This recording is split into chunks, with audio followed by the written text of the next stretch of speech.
What's up, everybody? Welcome back to the Eternal Wrestling Podcast. I'm your host, Jacob, and this is our 4th of July pay-per-view event, Inferno. So I want to go ahead and say that I hope you're all enjoying your holiday and staying hydrated and just having a good time with your friends and family. Now, let's get into the action. Inferno, we've been building for a month for this event. The arena is in an orange, hellish glow. The pyro just flames shooting off the entrance ramp.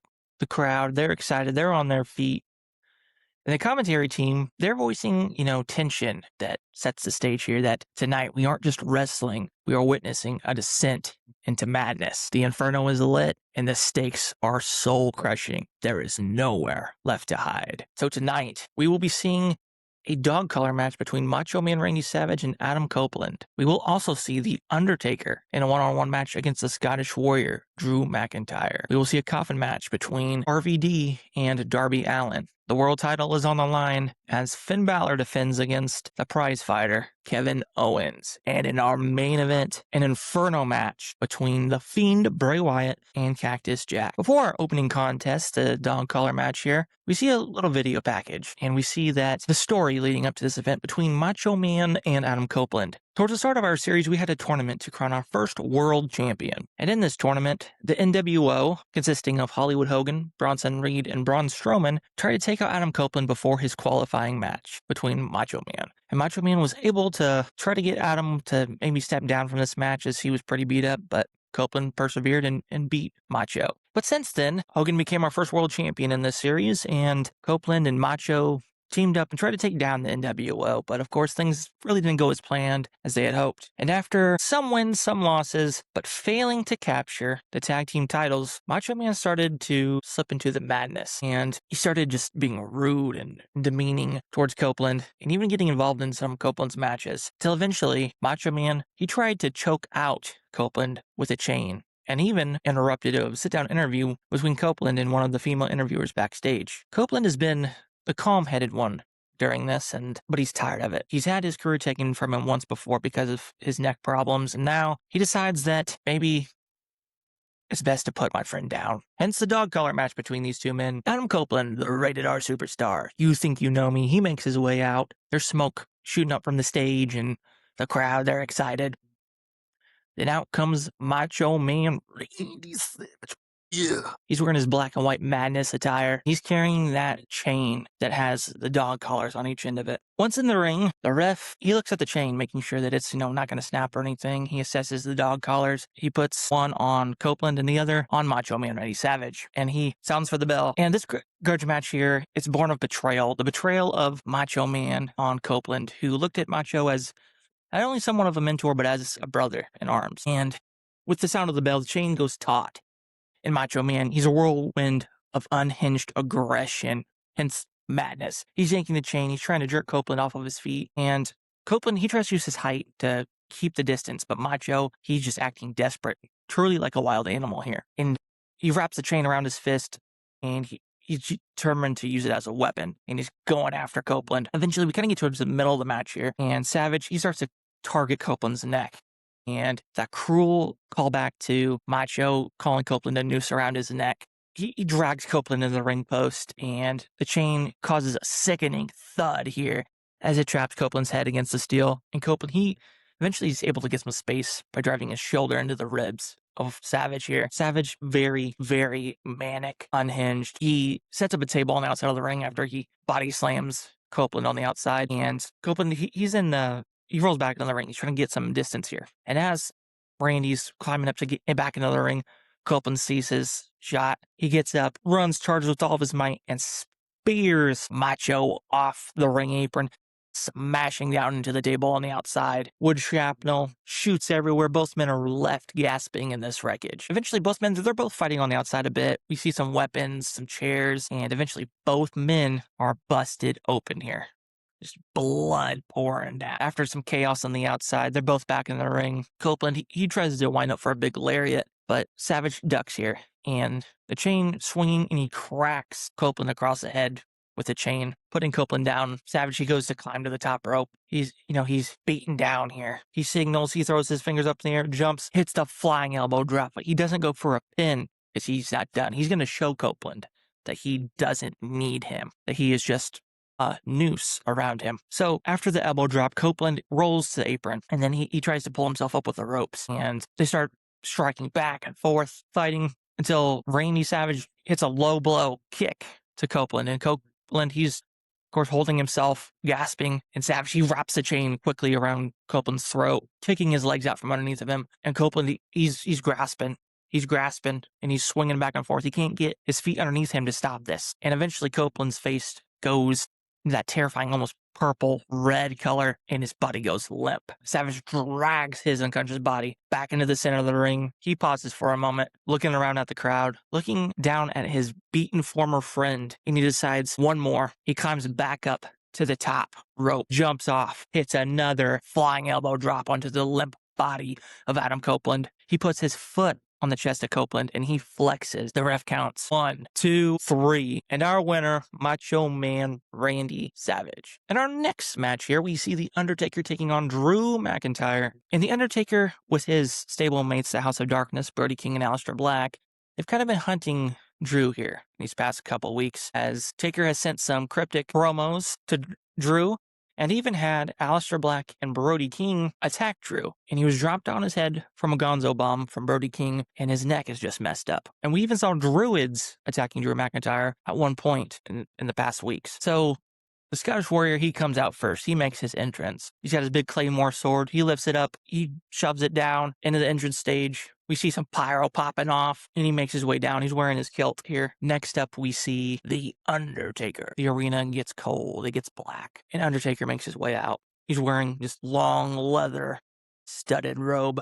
And to his right is Aleister Black, and his left is Brody King. His generals, the House of Darkness, is here. Excuse me. But they stay on the entrance ramp as Undertaker makes his way down. And we see the start of the match happen, as Drew has ace bandages running down the back of his neck and to the top of his shoulders. And Drew, he hits the ring like a man trying to outrun death. He tackles Undertaker. Haymakers, lefts and right. But Taker, he's absorbing the impact. He's not flinching here. And even though his long wet hair is kind of swinging back and forth, he just keeps that stare at the Scottish Warrior. So we get towards the middle of the match here. Taker ends up catching Drew mid-run, tossing him into the turnbuckle with a force that the whole ring rope shudder, and he begins to methodically dissect Drew, focusing on his neck and applying pressure. And he's trying to fight back, as Taker has finally got him in a headlock and really just keeping him isolated in the middle of the ring here, until eventually Drew is able to get to the ropes, but he had to fight to get there. Taker did not give him any leeway. And once back up to his feet, Drew is able to hit a Future Shock DDT. Both men are down here towards the middle of the match. The crowd's chanting,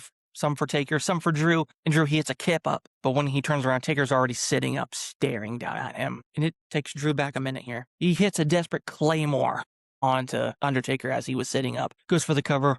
1, 2, and right at the 2 count, a big, powerful kick out from Taker. We fast forward a little bit here, and we're towards the finish of the match, towards these closing moments. On the outside of the ring, Taker grabs Drew by the throat and slams his head and his neck into the steel ring post, and the sound is just impactful. You can hear the meaty man smacking into the steel, and Taker, he rolls back in. He's waiting. Drew barely beats the count in 10, sliding in, just a broken down man. They start battling back and forth a little bit here, and they collide, double clothesline here. But Taker is faster. He gets back up. He hits a big, devastating choke slam. Big impact here on Drew McIntyre. He goes to hook the leg, but no, he changes his mind. Taker wants to really break the soul of Drew McIntyre. He does not want to pin, and he maneuvers Drew into the Hell's Gate submission, that triangle choke with his legs, and he's dang near the center of the ring with this. And Drew, he's reaching for the ropes. He's kicking.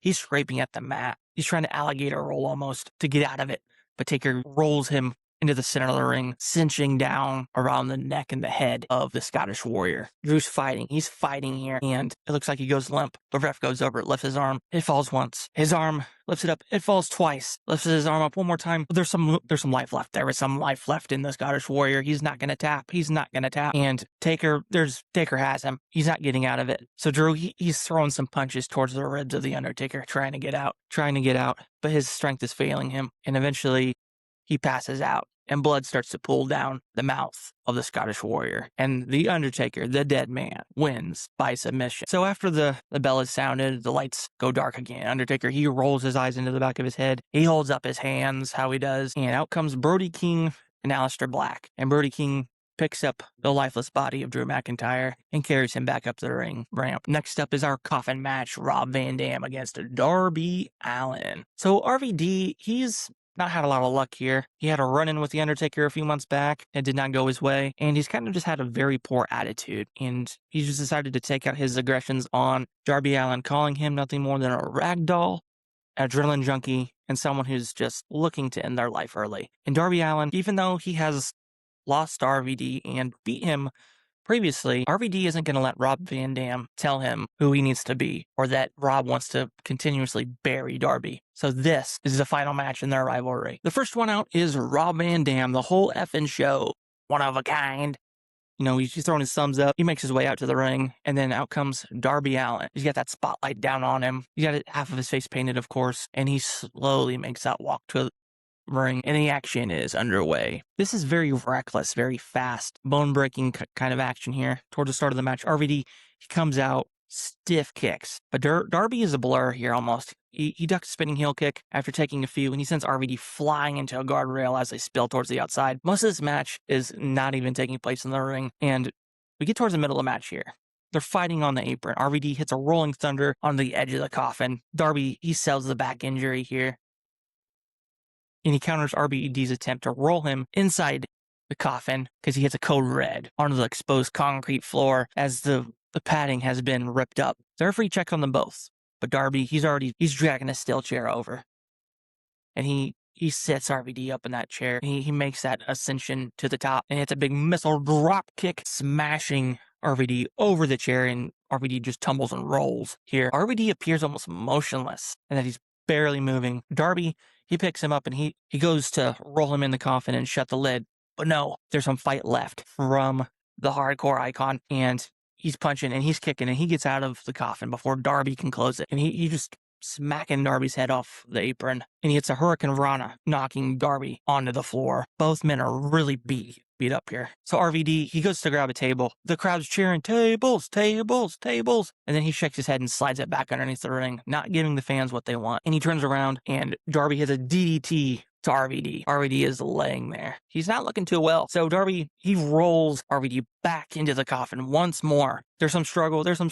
Yes, he's trying to close the lid. Rob, he doesn't have much strength left from the punishment Darby has been dishing out. Darby, strike, until eventually he slams the coffin lid closed. The ref sounds the bell. Ding, ding, ding, ding, ding. Here is your winner, Darby Allin. But Darby's not satisfied. He wants to make a statement here. He climbs to the top of the turnbuckle once more. He looks around, crosses his arms over his chest, and leaps backwards. Coffin drop, smashing through the coffin. There's wood chips, velvet from the inside of the coffin flying all over as Darby puts the metaphorical nail in the coffin of this rivalry. Refs and people are rushing towards ringside to check on RVD, and he appears unconscious right now. After all this, Darby, he grabs onto the barricade and helps himself up. He's covered in, some wood dust and just sweat, but he has showed RVD that he is more than an adrenaline junkie, and he will not be buried by anyone, past, present, or future. Next up is our world title match. Our champion, Finn Bálor, is defending against Kevin Owens. And over the course of this series, we have seen both of these men tag a little bit, and eventually Kevin Owens decided that he wanted to go out on his own. And over these past couple weeks, Owens has said that Finn Bálor can't do anything on his own, and that he had to rely on the outsiders to get that world title from Hogan in an ambulance match last month. And at this week's episode of Reckoning, Owens hit a power bomb to Finn and took the title. So we see our champion, Finn Bálor, the Prince, come out. He comes out first. Of course, he's not wearing the title, but he makes his entrance towards the ring. Next out comes Kevin Owens. But Finn Bálor's music plays once more. The light shines down, and Owens, he's got his back towards the camera, and he's got the world title around his waist. And as he turns around, he flips up two big birds towards the crowd, towards our world champion. He's mocking Finn's entrance. He's mocking the champion and the identity that Finn has created here. All of a sudden, Owens' music hits, and he's laughing at the crowd, talking crap to him as he makes his way down. And some people are chanting for Kevin Owens here until eventually he enters the ring, the bell sounds, and Finn, he's had some rib problems, as last month he had a very hard-fought match against Hulk Hogan to get the world title. So his ribs are once again taped here, and he does have some light bruising. So towards the beginning of the match, Kevin Owens, he immediately targets the ribs of Finn. He's determined to crush our champion. And he traps Finn in the corner, chops towards the chest and the ribs, kicking down Finn, mocking Finn's breathing as Finn is holding his ribs, just trying to get his breath and bearings about him. But over the course of this match, every time Finn is able to get his speed about him, Owens cuts him down. Big massive power bomb. But he's not gonna pin Finn. He wants Finn to know that he can end this match at any moment. He wants our champion to suffer. Finn, he's really just holding on to his taped up ribs, even trying to get some leeway out of here, trying to get some room in between him and Kevin Owens. Eventually, Kevin Owens, he charges with a lariat, but Finn drops low. Perfectly timed counter here, and he hits a sling blade, a big flash of speed that catches Owens off guard. But Finn doesn't pause. Frantically, he scales a turnbuckle. The arena is holding their breath. He jumps for the coup de grace, but Owens rolls out of the way as Finn is trying to get back up and get his eyes on his opponent. Kick to the gut. Stunner on Finn Bálor. Owens quickly crawls over, hooks a leg. 1, 2, kick out. Finn still has some fight left in him. Owens, he's arguing with the ref, telling him that you're not counting fast enough.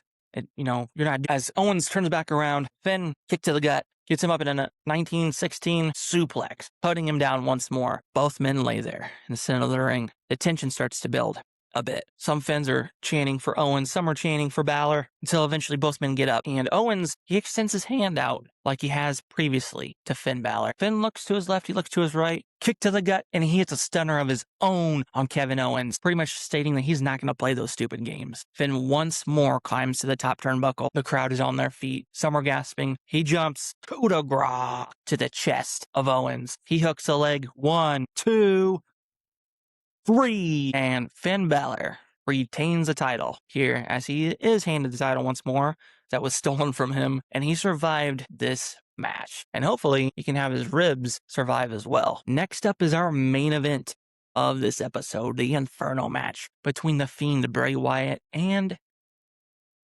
the crazy, unpredictable Cactus Jack. We see a little video package here put together as Cactus Jack's tag team partner within this series, the Sandman, was beaten down viciously by the Fiend. And Cactus, he's just wanted to avenge his friend, and he's kind of made it his mission to go after Bray Wyatt. But Bray Wyatt has been using his mind games, using the Firefly Funhouse, causing some almost hallucinations and illusions towards Jack here. Until now, Cactus Jack wanted an Inferno match. He wants to end the terror of the Fiend, of Bray Wyatt. Making his way to the ring, Cactus Jack, he comes out and he's carrying a trash can full of weapons. Once he gets in the ring, out comes the Fiend. The Firefly Funhouse plays, "I'm really glad that you're our friend," before it's distorted.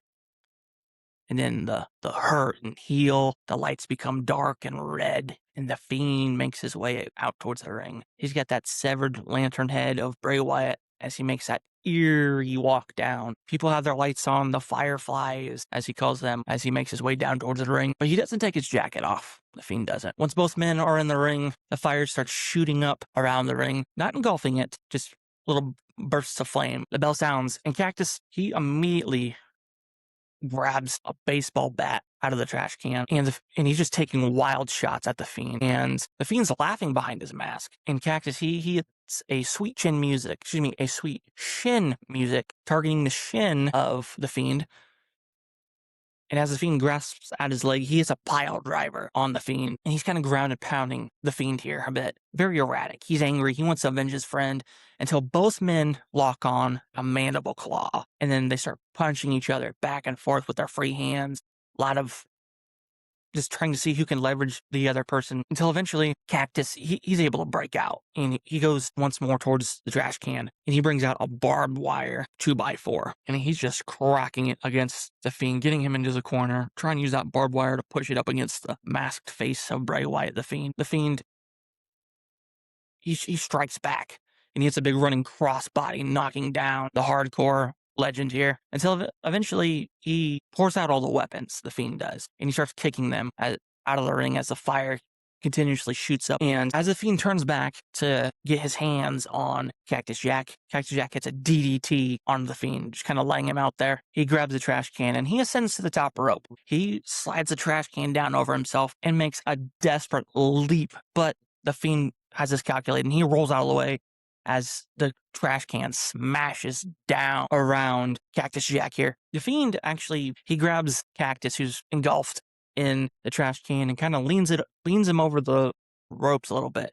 The flames are just kissing around the trash can. You can see the trash can getting warmer until the Fiend throws him back in the middle of the ring. And Cactus, he's getting out of the trash can. He's flopping around like a fish out of water. And the Fiend just big running clothesline to beat down on Cactus. Cactus, he gets up once more. Big running clothesline, knocking down Jack again. And then he picks up Cactus Jack. Cactus Jack is just beaten down here. He hits that sickening neck snap. Cactus goes limp. The flames are scorching ever higher around the ring, and the Fiend decides that he hits a Sister Abigail, adding more punishment to Cactus Jack. Cactus Jack is still limp, and then he picks up Cactus Jack once more, really staring into the beaten down body of his prey. And he has his hands on both sides of the head of Cactus Jack, and he leans Jack on the top rope, applies the mandible claw, and pushes Jack slowly over the top rope. The flames start to reach higher and higher, and they actually catch Cactus's Jack, his wet, sweaty hair on fire. There's a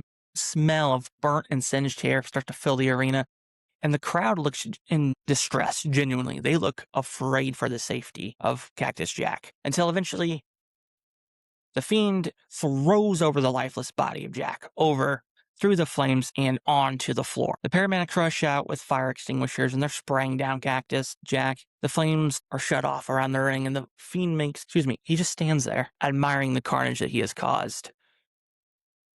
He's in the center of the ring and he spreads his arms wide as the lights start to pulse on and off, and then they go black. The entire arena is silent. And when the lights come back on, Cactus Jack, we see his lifeless body laying on the top of the entrance ramp, and the camera pans up and we see the Fiend standing over him, laughing maniacally as our show cuts to black and goes off the air. That is going to do it for this pay-per-view episode of Inferno. We're going to keep this series going as we head through the rest of this year.